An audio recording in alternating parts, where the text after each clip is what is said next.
தேவதை கதை கேட்டபோதெல்லாம் நிஜமென்று நினைக்கவில்லை.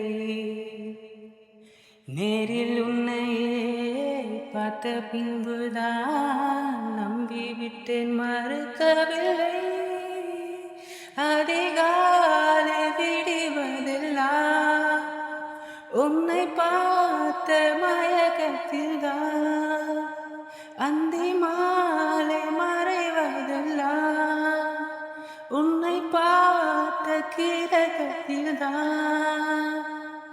காதல் வைத்து காத்திருந்தேன், காற்றில் உந்தன் கூறல் மட்டும் கேட்டிருந்தேன். அசைந்தாய் அன்பே அசைந்தேன், அழகா ஐயோ துளைந்தேன்.